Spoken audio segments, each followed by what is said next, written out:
के उन संस्मरणों पर लिखा गया है जो वर्ष 1989 में एक पत्रिका में प्रकाशित हुआ था। एसएन मुखर्जी वही पत्रकार थे जो घटना के वक्त मौजूद थे और जिन्होंने भगदड़ में मारे गए लोगों के शवों की तस्वीर खींचकर उसे अगले दिन एक अखबार में फ्रंट पेज पर छापा था। और मैं आपको पढ़कर बताता हूं कि खुद एसएन मुखर्जी ने इस भगदड़ को लेकर क्या कहा था। एसएन मुखर्जी कहते हैं इस घटना को याद करते हुए कि ये आश्चर्य की बात है कि 1000 से ज्यादा लोगों की कुचलकर मौत हो जाने के बाद भी प्रशासनिक अधिकारी इससे अनभिज्ञ थे, क्योंकि ये अधिकारी 4 बजे तक गवर्नमेंट हाउस में चाय नाश्ते का आनंद ले रहे थे। 1000 लोगों के मरने के बाद भी चाय नाश्ते का आनंद ले रहे थे। सरकारी अधिकारियों ने भगदड़ में 1000 से ज्यादा लोगों के मरने की खबरों को खारिज कर दिया। एक प्रेस नोट जारी करके बताया कि केवल कुछ भिखारियों को कुचलकर मार डाला गया है। हमने अधिकारियों के सामने वो तस्वीरें पेश की जिनमें मृतकों में महिलाएं महंगे गहने पहने हुए दिख रही हैं, जिससे पता चलता है कि वो अच्छे परिवारों से आती थी और मारी गई। हादसे के दूसरे दिन प्रशासन ने शवों के ढेर बनाकर उनमें आग लगा दी। किसी भी फोटोग्राफर को साइट के पास जाने की इजाजत नहीं थी। अब सोचिए, जिस घटना में भगदड़ के कारण सैकड़ों लोग मारे गए, हालांकि उस समय के जो पत्रकार हैं जो वहां मौजूद थे, जो अकेले फोटोग्राफर वहां मौजूद थे, वो ये कहते हैं कि 1000 लोग मारे गए थे, उन्होंने देखा।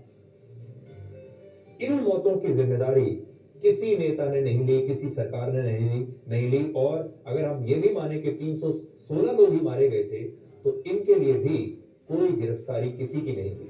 आपको याद होगा पिछले महीने जब हैदराबाद में पुष्पा 2 के प्रीमियर के दौरान भगदड़ मचने से एक महिला की मौत हो गई थी, तब पुलिस ने एक्टर अल्लू अर्जुन को अगले ही दिन गिरफ्तार कर लिया था। और हम इस गिरफ्तारी के खिलाफ नहीं है। पुलिस ने इस मामले में जो किया सही ही किया। हमारा कहना सिर्फ इतना है कि जब इसी तरह की घटनाएं सरकारों की खराब व्यवस्था के कारण होती हैं, तब उन घटनाओं में इसी तरह की कार्रवाई क्यों नहीं होती। जब दूसरी जगहों पर भगदड़ से लोग मारे जाते हैं, तब कोई गिरफ्तारी क्यों नहीं होती।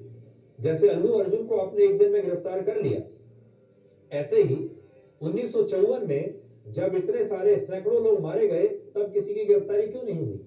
और इस बात को आप आंध्र प्रदेश के तिरुपति मंदिर में कल रात हुई भगदड़ से भी समझ सकते हैं, जिसमें 6 लोगों की मौत हो गई। लेकिन 24 घंटे के बाद भी इस मामले में भी पुलिस ने अभी तक किसी को गिरफ्तार नहीं किया है। तिरुपति के मंदिर में कल रात यह घटना उस वक्त हुई जब मंदिर में भगवान वेंकटेश्वर के विशेष दर्शन के लिए टोकन बांटे जा रहे थे। इसमें साल में एक बार मंदिर का वैकुंठ द्वार खोला जाता है और इसके लिए विशेष काउंटर लगाकर टोकन बांटे जाते हैं। लेकिन कल मंदिर परिसर में बनाए गए 91 काउंटर्स के बाहर हजारों लोगों की भीड़ जमा हो गई और इनमें भी कुछ लोगों ने काउंटर के पास एक गेट खुलने पर अंदर घुसने की कोशिश की और इसी दौरान भगदड़ मच गई, जिसमें 6 लोगों की मौत हो गई और 40 लोग घायल हो गए। आंध्र प्रदेश के मुख्यमंत्री चंद्रबाबू नायडू ने अस्पताल जाकर घायल हुए लोगों से मुलाकात की है, लेकिन 6 लोगों की मौत के बाद भी इस मामले में अभी तक किसी की गिरफ्तारी नहीं हुई और यह गिरफ्तारी शायद होगी भी नहीं। जहां भीड़ को नियंत्रित करने की जिम्मेदारी सरकारों की होती है, प्रशासन की होती है, पुलिस की होती है, वहां ऐसे मामलों में 6 लोग मर जाएं या 600 लोग मर जाएं, कोई एक्शन नहीं होता। आपको याद होगा पिछले साल हाथरस में भी जब एक सत्संग के दौरान